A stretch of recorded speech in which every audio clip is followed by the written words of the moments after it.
Hello friends, welcome back to my YouTube channel. মই অনুৰাগ শৰ্মা আপোনালোক সকলোকে পুনৰবাৰ স্বাগতম জনাইছোঁ মোৰ YouTube চেনেলটোলৈ। আজি মই আপোনালোকৰ সন্মুখত এটা নতুন ভিডিঅ'লৈ উপস্থিত হৈছোঁ আৰু আজিৰ ভিডিঅ'টোত মই আপোনালোকৰ সৈতে শ্বেয়াৰ কৰিম APSCৰ জুনিয়ৰ এডমিনিষ্ট্ৰেটিভ এছিষ্টেণ্টৰ যোনটো ফেজ 2 এক্সামিনেশ্যন হ'বলৈ গৈ আছে। যিসকলে ফেজ 1 এক্সামিনেশ্যন ছাকচেছফুলি ক্লিয়াৰ কৰিলে তো তেওঁলোকে ফেজ 2 এক্সামিনেশ্যনত ডেছক্ৰিপটিভ পেপাৰ দিব লাগিব। তাতে syllabus wise general knowledge, English তেনেকৈ বেলেগ বেলেগ ছেকশ্যনত ডিভাইড কৰা আছে গোটেইটো এক্সাম পেটাৰ্ণ আৰু চিলেবাছ। আৰু তাতে যোনখন জেনেৰেল ইংলিছৰ চিলেবাছ তাতে প্ৰিচি ৰাইটিং আৰু ৰিপৰ্ট ৰাইটিঙো আছিলে। আৰু মই যেনেকৈ আপোনালোকক প্ৰমিছ কৰিছিলোঁ যে প্ৰিচি ৰাইটিং আৰু ৰিপৰ্ট ৰাইটিঙৰ ওপৰত মই মোৰ নিজৰ নোটছ আপোনালোকৰ সৈতে শ্বেয়াৰ কৰিম। আৰু বহুতকেইজন ভিউৱাৰ্ছেও মোক কালিৰ পৰা ৰিকুৱেষ্ট কৰি আছিলে যে আপুনি যে কৈছিলে তো প্ৰিচি ৰাইটিং ৰিপৰ্ট ৰাইটিঙৰ নোটছ শ্বেয়াৰ কৰিব বুলি। তো আজি মই সেইটোকে শ্বেয়াৰ কৰিবলৈ ওলাইছোঁ। মই প্ৰিচি ৰাইটিং আৰু ৰিপৰ্ট ৰাইটিঙৰ মই দুটামান কুৱেশ্যনছ আপোনালোকৰ সৈতে শ্বেয়াৰ কৰিম, যোনখিনি মোৰ নিজৰ নোটছ হয় এইখিনি। তো আপোনালোকৰ হয়তো হেল্প হ'ব পাৰে এইখিনিৰ পৰা। তো সেইটো কাৰণে আহক ষ্টাৰ্ট কৰোঁ। ফাৰ্ষ্ট অফ অল প্ৰিচি ৰাইটিঙৰ কথাটো চাওঁ। প্ৰিচি ৰাইটিঙৰ ৰুলছ কিছুমান আছে। ৰুলছকেইটা হ'ল যে পইণ্ট ৱাইজ ৰুলছবিলাক দিয়া আছে, আপোনালোকে মোৰ স্ক্ৰীণত দেখিছে নিশ্চয়। তো ফাৰ্ষ্ট ৰুলটো হ'ল title should be stated clearly. ঠিক আছে, টাইটেলটো ভালকৈ ক্লিয়াৰলি ষ্টেট কৰিব লাগিব। তাৰপিছত rule number 2, follow' the beginning, middle and and structure, মানে ইণ্ট্ৰডাকশ্যন, বডি আৰু কনক্লুজন। তিনিটা পাৰ্ট থাকিব প্ৰিচিখনৰ। যেনেকৈ এছেট তিনিটা পাৰ্ট থাকে, ইণ্ট্ৰডাকশ্যন, বডি, কনক্লুজন, তো তেনেকৈ তিনিটা পাৰ্ট থাকিব। Rule number 3, always began with a কি চেণ্টেন্স। তো কি চেণ্টেন্স এটা দি বিগিন কৰিব গোটেই বস্তুটো। তাৰপিছত 4 নম্বৰটো হ'ল the key sentence should be made from the idea of the whole paragraph. ঠিক আছে, যোনটো পেৰেগ্ৰাফ দিয়া থাকিব কুৱেশ্যনত তাৰপৰা গোটেই আইডিয়াটো লৈ পেলাই কি চেণ্টেন্সটো ষ্টাৰ্ট কৰিব। সেই গোটেই পেৰেগ্ৰাফটোৰ আইডিয়াটো কি চেণ্টেন্সটোৰ ওপৰতে নিৰ্ভৰ কৰিব। ধৰক ছ'চিয়েল মিডিয়াৰ ওপৰত দিলে তো ছ'চিয়েল মিডিয়াৰ এটা বেছিক আইডিয়া বা বেছিক ডেফিনেশ্যন এটা দি পেলাই ষ্টাৰ্ট কৰিব গোটেই বস্তুটো, কি চেণ্টেন্সটো। তাৰপিছত rule number 5, avoid using phrases from the given paragraph. তো যোনটো পেৰেগ্ৰাফ দিয়া থাকিব কুৱেশ্যনত তাৰপৰা একদম ডাইৰেক্টলি ফ্ৰেজেছ মানে কপি পেষ্ট কৰি নিদিব, নিজৰ ভাষাই দি অকণমান লিখিব, নিজৰ লেংগুৱেজ ইউজ কৰিব ইয়াতে। Use simple words. তো চিম্পল ৱৰ্ডছ ইউজ কৰিব, বেছি কমপ্লিকেটেড ইংলিছ জাৰ্গন ইউজ কৰিব নালাগে, ইয়াতে চিম্পল ৱৰ্ড ইউজ কৰিলেও হ'ব। Point number 7, interrogatory and exclamatory sentence should be avoided. ঠিক আছে, এক্সক্লেমেটৰী মাৰ্ক থকা বা ইণ্ট্ৰগেটৰী থকা মাৰ্ক থকা চেণ্টেন্স বা তেনেকুৱা ধৰণৰ চেণ্টেন্স এভইড কৰিব। তেনেকুৱা ধৰণৰ মানে কুৱেশ্যন পুট কৰা টাইপৰ চেণ্টেন্স এভইড কৰিব। Number 8, the first line of the given matter should not be the first line of the precis. ঠিক আছে, তো যোনটো কুৱেশ্যনত প্ৰিচিটোত যোনটো কুৱেশ্যন দিয়া আছে তাতে কুৱেশ্যনত যোনটো ফাৰ্ষ্ট লাইন দিয়া আছে তাতে যদি আপোনালোকে গিভেন মেটাৰটোৰ ফাৰ্ষ্ট লাইনটো সেই প্ৰিচিটোৰ পৰা কুৱেশ্যনৰ প্ৰিচিটোৰ পৰা আপোনালোকে কপি পেষ্ট নকৰিব, সদায় নিজৰ লেংগুৱেজত লিখিব। Number 7, select the most appropriate argument as the key sentence. একদম মষ্ট এপ্ৰপ্ৰিয়েট আৰ্গুমেণ্ট এটা বাছি পেলাই কি চেণ্টেন্স হিচাপে দিব। The precis should be 1/3 of the given matter. ঠিক আছে, কুৱেশ্যনত যিমান দীঘলকৈ কুৱেশ্যনটো থাকিব তো যোনটো আপোনালোকে প্ৰিচি লিখিব সেইটো 1/3 হ'ব লাগে, মানে কুৱেশ্যনটোৰ 3/4 এভাগ হ'ব লাগে। তো কুৱেশ্যনটোত যদি ধৰক 200টা ৱৰ্ড আছে তো প্ৰিচিটোত আপোনালোকে এৰাউণ্ড 70 ৱৰ্ডছ মানত কমপ্লিট কৰিব। আৰু the precis should be written within a paragraph. ঠিক আছে, এটা পেৰেগ্ৰাফৰ ভিতৰতে কমপ্লিট কৰিব লাগে, পেৰেগ্ৰাফ চেঞ্জ কৰিব নোৱাৰে। একেটা পেৰেগ্ৰাফৰ ভিতৰতে প্ৰিচিটো মানে লিখি পেলাই কমপ্লিট কৰিব লাগিব। 2টা পেৰেগ্ৰাফ নকৰিব, সদায় এটা ছিংগুল পেৰেগ্ৰাফতে কমপ্লিট কৰিব। তো এইকেইটাটো ৰুলছ আছিলে। এতিয়া কুৱেশ্যনটোলৈ আহোঁ। আৰু এবাৰ ৰুলছকেইটা মই আৰু এবাৰ দেখাই দিছোঁ আপোনালোকৰ স্ক্ৰীণত, তো এবাৰ চাই লওক। এইকেইটা আছিলে ৰুল, তো আপোনালোকে এবাৰ ভালকৈ চাই লওক। টোটেলি 11টা ৰুল আছে। এতিয়া আহক কুৱেশ্যনটোলৈ আহিছোঁ। ঠিক আছে, যোনটো কুৱেশ্যন দিয়া আছে, write a precis of the following passage and add a suitable title to it. ঠিক আছে, এটা পাছেজ দিয়া আছে, সেইটোৰ পৰা আপোনালোকে প্ৰিচি এখন লিখিব লাগিব আৰু চুইটেবল টাইটেল এটা দি পেলাই প্ৰিচি এটা লিখি উলিয়াব কৈছে এই পাছেজটোৰ পৰা, যিটো ইংলিছত আহিব। তো গোটেইবিলাক বস্তু ইংলিছতে আছে। Constitution of a country lays down the basic structure of the political system under which the people are to be governed. It establishes the main organs of the state, the legislature, the executive and the judiciary, defines their powers, demarcates their responsibilities and regulates their relationships with each other and with the people. Paragraph মানে second পেৰেগ্ৰাফটোত আছে, এইটো question হয়। ঠিক আছে, in a democracy sovereignty vests in the people and ideally the people govern themselves, but with the growing complexities of administration and the size of the nation state, direct democracy is no more feasible.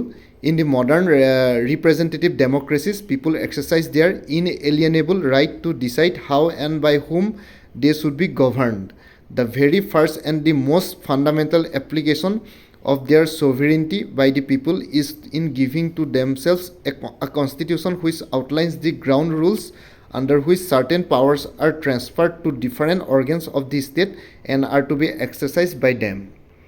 তাৰপিছত আছে the constitution of a country may also be described as its foundational law which ordains the fundamentals of its polity and on the altar of which all other laws and executive acts of the state are to be tested for their validity and legitimacy. Every constitution represents the vision and value of its founding fathers and is based on the social, political and economic ethos and faith and aspirations of the people. তাৰপিছত দিয়া আছে it is wrong to regard a country's constitution as a mere inert document, for constitution is not on what is written in the text of the constitution. Constitution is a living organism of functioning institutions. It keeps constantly growing, evolving. Every constitution gets meaning and content only from the manner in which and the people by whom it is operated. The effects it acquires from how it is interpreted by courts of the land and the conventions and practices that grow around it in the actual practice of its working. ঠিক আছে তো এইটো question আছিলে কুৱেশ্যনটো আৰু এবাৰ মই প্ৰথমৰ পৰা আপোনালোকক দেখাই দিছোঁ স্ক্ৰল কৰি পেলাই চ' ডেট আপোনালোকৰ একো প্ৰব্লেম নহয় তো এইটো কুৱেশ্যন হয় তো আপোনালোকে এবাৰ চাই লওক ভালকৈ এইটো থাৰ্ড পেৰেগ্ৰাফ তাৰপিছত আহিলে এইটো ফ'ৰ্থ পেৰেগ্ৰাফ তাৰপিছত এইটো লাষ্ট পেৰেগ্ৰাফ তাৰপিছত এতিয়া আহিলে আপোনালোকে প্ৰিচি লিখিব লাগিব একেটা সেন্টেন্সতে মানে একেটা পেৰেগ্ৰাফতে কমপ্লিট কৰিব দিছিলে যেহেতু ইনষ্ট্ৰাকশ্যনত তো একেটা পেৰেগ্ৰাফতে কমপ্লিট কৰিব লাগিব ঠিক আছে তো এতিয়া গোটেই পাছেজটো পঢ়ি পেলাই আপোনালোকে এটা সুইটেবল টাইটেল দিব লাগিছিলে প্ৰথমতে তো সেই সুইটেবল টাইটেলটো ইয়াতে হ'ব the constitution is a living document ঠিক আছে তো পাছেজটো পঢ়ি পেলাই আপোনালোকে এটা সুইটেবল টাইটেল দিব the constitution is a living document তাৰপিছত লিখি যাব এইটো এনসাৰ হয় the constitution of a country is a living document as it evolves, changes over time and adapts to new circumstances. It is a country's set of rules regulating the powers of its government and the rights of its citizens. In a democracy, a constitution helps serve as a set of rules and principles that all the people in a country can agree upon as the basis of the way in which they want the country to be governed. It is a set of documents that embodies all the fundamental and organic laws and principles of a country.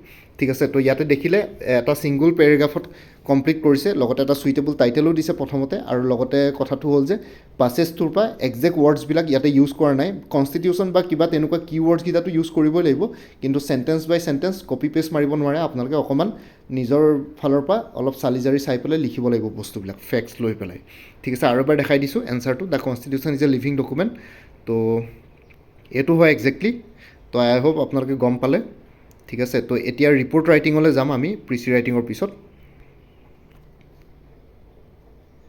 এতিয়া report ৰাইটিঙৰ কুৱেশ্যনটো চাওঁ তো ইয়াতে report ৰাইটিঙত এটা question দিয়া আছে কুৱেশ্যনটো হ'ল যে অলপ ডাঙৰ কৰি দিছোঁ A large number of one-horn rhinos are being killed by poachers in Kaziranga National Park. As a member of the team of journalists selected by the government of Assam, you have visited the park, you have gone to the vulnerable areas, talked to the local people of the neighboring villages and the officers and workers employed in the park.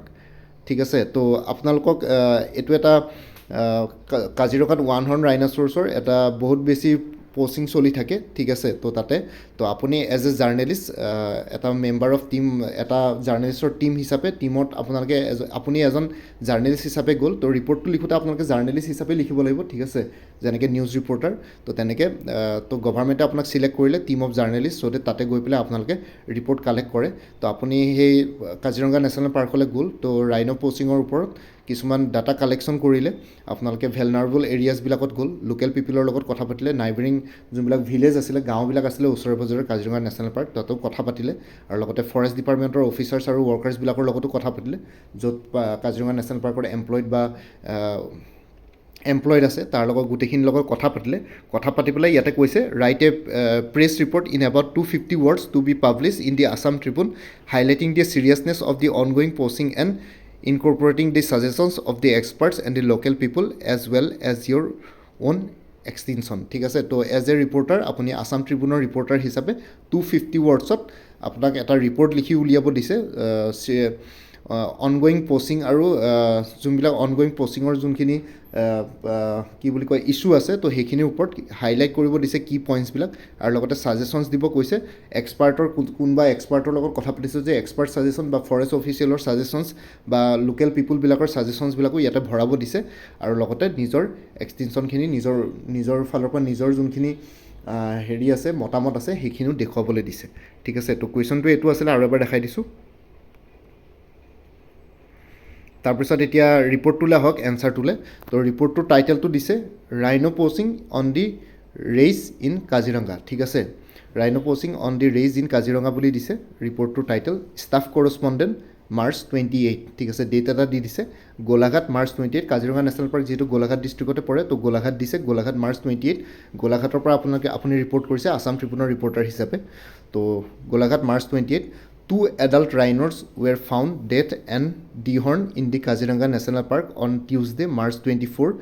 Instances of rhino poaching in the national park have been on the rise for the last 10 years. 5 rhinos were reported killed in the previous year alone. ঠিক আছে ইয়াতে ইমানটো দিলে এতিয়া চাওক ইয়াতে যোনবিলাক বস্তু ভৰাইছে 2 adult rhinos were found dead and dehorned in the Kaziranga National Park তো তাতে আপোনালোকে নাম্বাৰটো চেঞ্জো কৰিব পাৰে দুটাটো চাৰিটাও কৰিব পাৰে বা এটাও কৰিব পাৰে ঠিক আছে এইটো আপোনাৰ ওপৰত ডিপেণ্ড কৰিব আৰু লগতে instances of rhino poaching in the national park have been on the rise for the last 10 years তো লাষ্ট 10 yearsটো আপোনালোকে অলপ বঢ়াব পাৰে লাষ্ট 15 years লাষ্ট 20 years বা লাষ্ট 3 years লাষ্ট 5 years ঠিক আছে তো লাষ্ট তেনেকৈ অকণমান বঢ়াব পাৰে 5 rhinos were reported killed in the previous year alone তো প্ৰিভিয়াছ ইয়েৰত আপোনালোকে সেই ফিগাৰটো চেঞ্জ কৰিব পাৰে 5টাৰ জেগাত 10টা দিব পাৰে বা তাতকৈ কমো দিব পাৰে ঠিক আছে তো তেনেকৈ আপোনালোকে একৰ্ডিংলি এইটো চেঞ্জ কৰিব পাৰে তাৰপিছত ছেকেণ্ড পেৰেগ্ৰাফটোলৈ আহক ইয়াতে ৰিপৰ্ট ৰাইটিঙত পেৰেগ্ৰাফ চেঞ্জ কৰিব পাৰিব খালি প্ৰিচি ৰাইটিঙত নোৱাৰিব the one horn rhino is post for is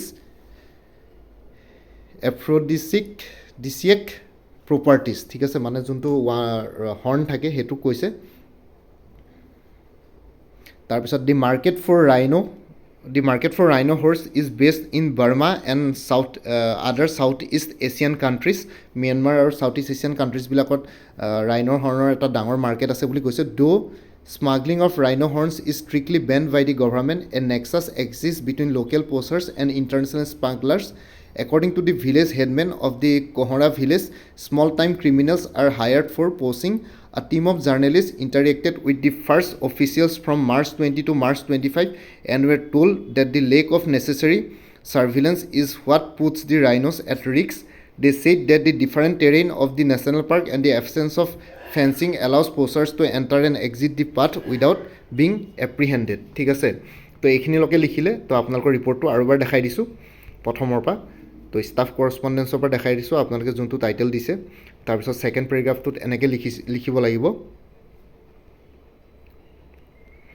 তাৰপিছত আহিলে থাৰ্ড পেৰেগ্ৰাফটো lack of proper weaponry was also' cited as one of the reasons for the increase in rhino poaching ঠিক আছে তো সেইটো দিলে দ্য ফৰেষ্ট গাৰ্ড ষ্টিল তাৰপিছত এইটো লাষ্ট কনক্লুজন ফালে আহিলে operated the forest guard still operated with outdated guns and do not have the safety equipment to patrol the path at night said Mr. P.K. Das the forest ranger of Kohora division তো তেনেকৈ আপোনালোকে এজন দুজন অফিচাৰৰ নাম ভৰাই দিব পাৰে নামবিলাক যিকোনো নাম ভৰাব পাৰে তেনেকুৱা একদম ৰিয়েল নাম নহ'লেও হ'ব আৰু লগতে ফৰেষ্ট ৰেঞ্জাৰ বা বোকাঘাটত যিহেতু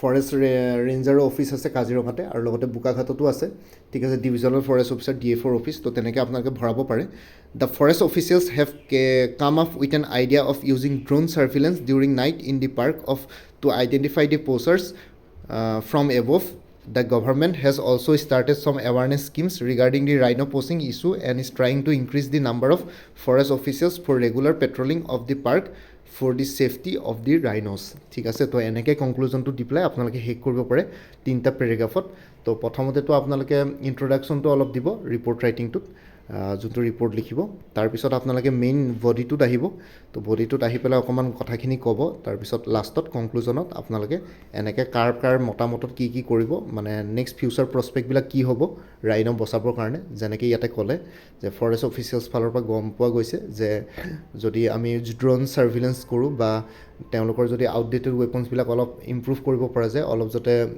আপগ্ৰেডেড কৰিব পৰা যায়, আৰু লগতে নাইট ভিজন কেমেৰাৰ পৰা আদি কৰি সেইখিনি বস্তু যদি ল'ব মানে দিব পৰা যায় গভৰ্ণমেণ্টৰ ফালৰ পৰা, তেতিয়াহ'লে এইখিনি বস্তু ৰখাব পৰা যাব। তো এইখিনি বস্তু লিখি পেলাই আপোনালোকে কনক্লুড কৰি পেলাই লাষ্টত এইখিনি চেছ কৰি দিব পাৰিব এনেকৈ। তো ইমানে আছিলে, মই মোৰ ফালৰ পৰাতো ইমানেই দিব পাৰোঁ, বাকী আপোনালোকে নিজৰ ফালৰ পৰা বুকছ কভাৰ কৰিব, ঠিক আছে, কাৰণ এইটোতো ডেছক্ৰিপটিভ পেপাৰ হয়, তো আপোনালোকে মাল্টিপল চইচ কুৱেশ্যন নাপায়, এনেকৈ লিখিব লাগিব। তো সেইটো কাৰণে প্ৰেক্টিছ লাগিব। যিসকলে APSC মেইনছ বা UPSC মেইনছ আগতে তেনেকৈ দিছে পৰীক্ষা, তো তেওঁলোকৰ কাৰণে প্ৰব্লেম নহয়, কিন্তু যিসকলে আজিলৈকে তেনেকুৱা কোনো মেইনছৰ ডেছক্ৰিপটিভ পেপাৰ দিয়া নাই, তো তেওঁলোকৰ কাৰণে প্ৰব্লেম হ'ব। যদিও তথাপিতো আপোনালোকে ডিগ্ৰী লেভেলত হায়াৰ ছেকেণ্ডেৰী মেট্ৰিক এইবোৰ লেভেলটো লিখি আহিছে, তো আপোনালোকে টাটছতটো আছিলেই, তথাপিতো আপোনালোকৰ বহুত দিন যদি প্ৰেক্টিছ হোৱা নাই, তেতিয়াহ'লে অলপ প্ৰেক্টিছ কৰি যাব, যদি আপোনালোকৰ সুবিধা হয়। বাকী ইমানেই আছিলে, মই মোৰ ফালৰ পৰাতো ইমানখিনি শ্বেয়াৰ কৰিব পাৰোঁ। মোৰ ভিডিঅ'ছবোৰ চাই যদি ভাল পায়, মোৰ চেনেলটো ছাবস্ক্ৰাইব কৰি ল'ব, আৰু লগতে আপোনালোকৰ যিমানখিনি ফেমিলি, ফ্ৰেণ্ডছ, ৰিলেটিভছ আৰু চিনাকি এক্সপিৰিয়েঞ্চ আছে তেওঁলোকৰ লগত মোৰ চেনেলটো শ্বেয়াৰ কৰিব। লগতে কমেণ্ট ছেকশ্যনত জনাব, কিবা যদি কুৱেশ্যন থাকে, ডাউট থাকে, মই নিশ্চয় আপোনালোকৰ কুৱেশ্যনছ আৰু ডাউটছবিলাকৰ ৰিপ্লাই দিবলৈ চেষ্টা কৰিম। বাকী আজিৰ ভিডিঅ'টো ইমানতে সমাপ্ত কৰি আপোনালোক সকলোৰে পৰা বিদায় ল'লোঁ। কাইলৈ পুনৰ এটা নতুন ভিডিঅ' লৈ আপোনালোকৰ সন্মুখত উপস্থিত হ'ম। তেতিয়ালৈকে ভালকৈ প্ৰিপেৰেশ্যন কৰি থাকক। সকলোৱে অল দি বেষ্ট থাকিলে। Bye and take care friends. Bharat মাতা কি জয়, জয় আই অসম।